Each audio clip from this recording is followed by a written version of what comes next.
Friends, welcome to study with Khushi. मैं खुशी देवांगन स्वागत करती हूँ आपका अपने चैनल पे। आज का जो हमारा टॉपिक है वो रस के ऊपर होने वाला है।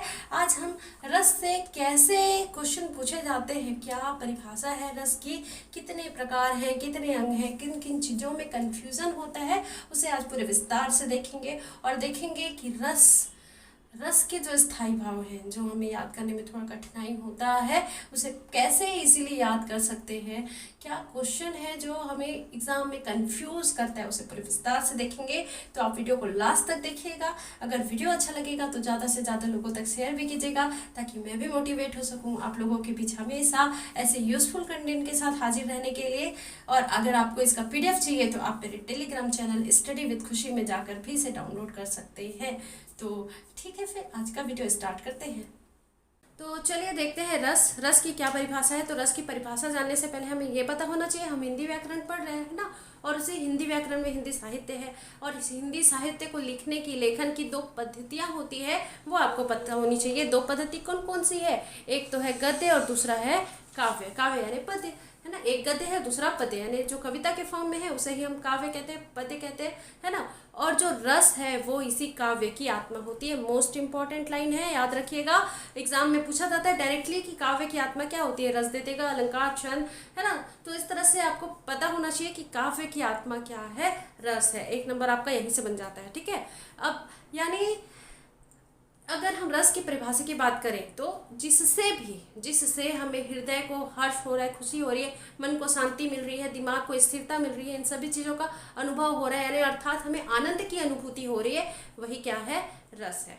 ठीक है, सिंपल सी चीज़ है। जिस भी काव्य से हमें आनंद की अनुभूति हो रही है वही क्या है, रस है। और इस रसयुक्त वाक्य को ही हम क्या कहते हैं, काव्य कहते हैं। जो काव्य में रस की अनुभूति होती है वो लौकिक नहीं होती, अलौकिक होती है। ठीक है, हम उसे दिखा नहीं सकते, वो हमारे अंदर है, हम उसे फील बस कर सकते हैं। ठीक है, तो इस तरह से परिभाषा हो गई। आपको डिटेल से पढ़ना है तो PDF डाउनलोड करके पढ़ सकते हैं। अब एक और इम्पॉर्टेंट पॉइंट आपको क्या याद रखना है रस से, तो रस की उत्पत्ति जो है उसका श्रेय जाता है भरत मुनि को। किसको जाता है भाई, भरत मुनि को जाता है। ठीक है, तो ये भी इम्पॉर्टेंट है, याद रखिएगा। ठीक है, इन्होंने रस की उत्पत्ति के लिए विभाव, अनुभाव, स्थायी भाव और संचारी भाव को जिम्मेदार बताया। ठीक है, किसको किसको, विभाव, अनुभाव, स्थायी भाव और संचारी भाव को। यही है रस के अंग। और अगर आपसे एग्जाम हॉल में पूछे जाए कि रस के कितने अंग हैं, तो 4 अंग हैं। मैंने भेद नहीं कहा, अंग कहा, है ना। रस के कितने अंग हैं, 4 अंग हैं। मोस्ट इंपॉर्टेंट है, याद रखिएगा कौन कौन सा, विभाव, अनुभाव, संचारी भाव और स्थायी भाव। और इसमें से आपको डायरेक्ट बस यही पूछेगा, और क्या पूछेगा कि विभाव है तो इनकी संख्या कितनी है, तो 2 है। कितनी है भाई, 2 है। एक है आलंबन और दूसरा है उद्दीपन। ठीक है, क्या होता है विभाव, तो जो वस्तु या व्यक्ति हृदय में भावों को उत्पन्न करते हैं, मतलब आधार है।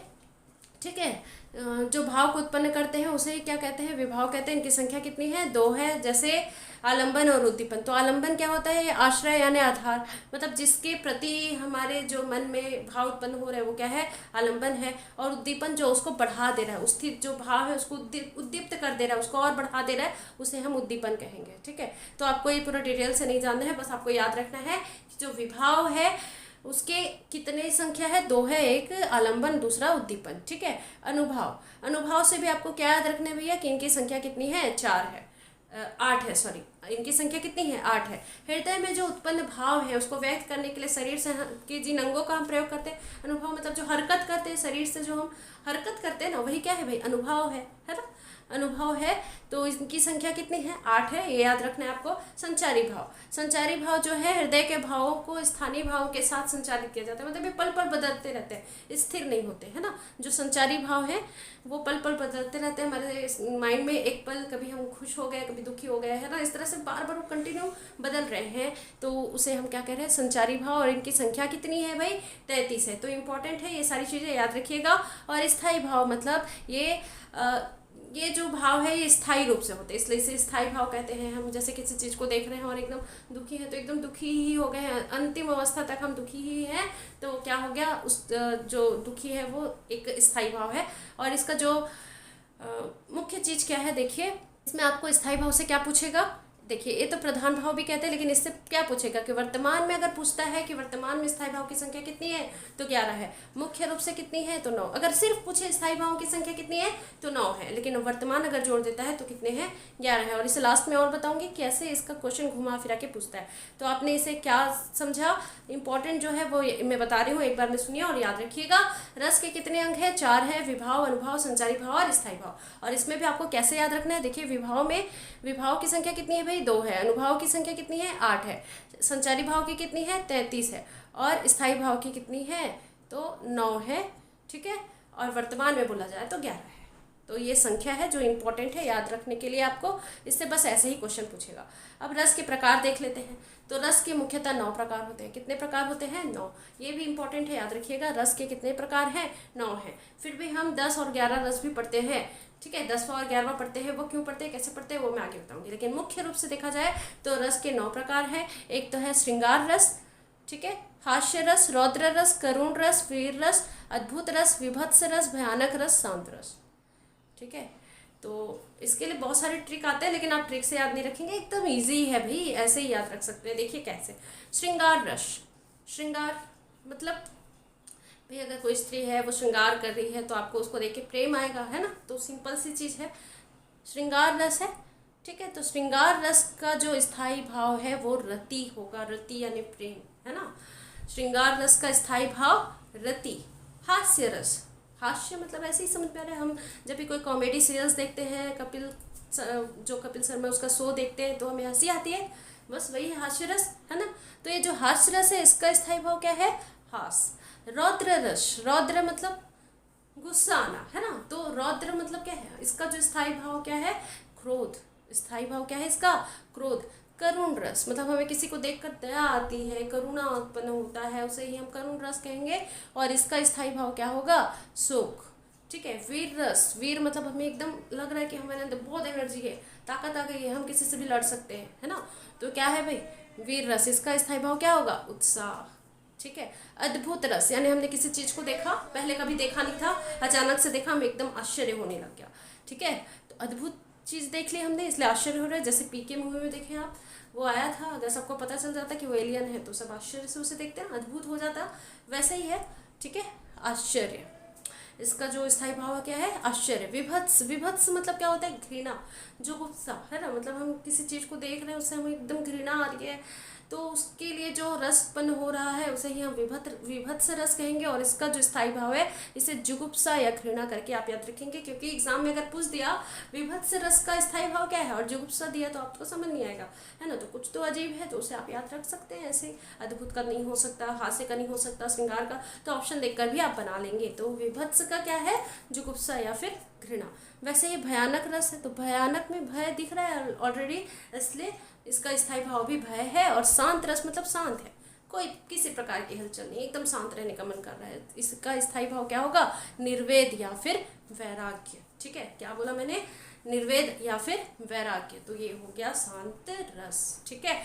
आपने देखते ही देखते 9 रस याद कर लिए और 9 रस के स्थायी भाव भी याद कर लिए। क्या क्या बोला मैंने, श्रृंगार, श्रृंगार रस का रति, हास्य रस का हास, रौद्र रस का क्रोध, करुण रस का शोक, वीर रस का उत्साह, अद्भुत रस का आश्चर्य, विभत्स रस का स्थायी भाव क्या है जुगुप्सा या फिर घृणा, भयानक रस का भय, और शांत रस का निर्वेद या फिर वैराग्य। दोनों याद रखिएगा, क्योंकि कभी निर्वेद भी दे देता है, कभी वैराग्य भी दे देता है, ठीक है।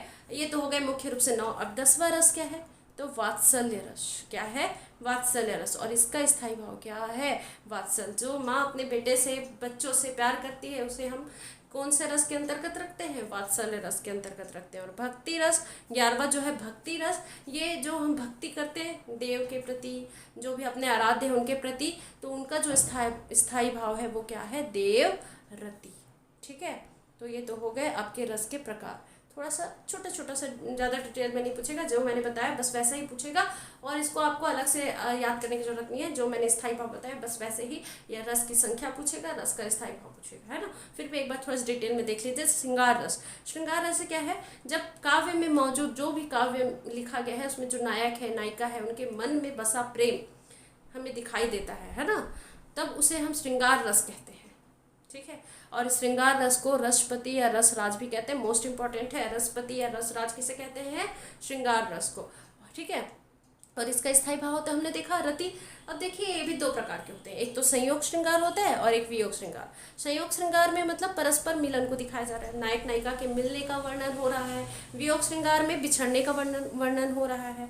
जैसे राम और सीता का जब वो सीता को अपहरण करके ले जाता है रावण, है ना, तो फिर बिछड़ रहे, तो उस समय का जो वर्णन काव्य से हो रहा है उसमें हमें वियोग श्रृंगार दिखेगा। संयोग श्रृंगार मतलब नायक और नायिका के मिलने का दर्शाया गया है, तो संयोग मतलब संयोग मिलना, है ना, वियोग मतलब बिछड़ना, ठीक है। तो ये भी इंपॉर्टेंट है, याद रखिएगा। स्थायी भाव क्या है? रति। हास्य रस, अभी देखा हमने, मतलब काव्य में मौजूद जिस भी वस्तु या व्यक्ति या विकार को देखकर हमें मन में हंसी आ रही है, हंसने का मन कर रहा है, हम हंस रहे हैं, हमें हंसी की उत्पत्ति हो रही है, तो उसे हम हास्य रस कहेंगे। और इसका स्थायी भाव हमने देखा हास्य। रौद्र रस मतलब काव्य में एक पक्ष के द्वारा दूसरे पक्ष पर क्रोध का भाव दर्शाया जा रहा है, मतलब गुस्सा प्रकट हो रहा है ना, तो वहाँ पे रौद्र रस होगा। हम उसे पढ़ेंगे और हमारे अंदर भी क्या होगा? रौद्र रस उत्पन्न होने लगेगा, है ना, हमें भी क्रोध आने लगेगा। तो क्या है? क्रोध। इसका स्थायी भाव क्या है? क्रोध, ठीक है। करुण रस मतलब किसी भी पद में दुख या वियोग का जिक्र है, हमें उसे पढ़ रहे हैं, हमारे अंदर करुणा जग रही है ना, तो करुण रस का प्रभाव होता है। और इसमें ही हमें जो स्थायी भाव है वो शोक के रूप में हमारे अंदर दिखाई देता है, ठीक है। अब वीर रस मतलब जैसे मैंने बताया, वीर रस का स्थायी भाव उत्साह है। और हम जब कोई भी काव्य पढ़ रहे हैं, जैसे खूब लड़ी मर्दानी वो तो झांसी वाली रानी थी, है ना, तो हमें भी उत्साह आता है भाई, है ना, तो ये क्या है भाई? वीर रस है, ठीक है। अद्भुत रस, अद्भुत रस में क्या है?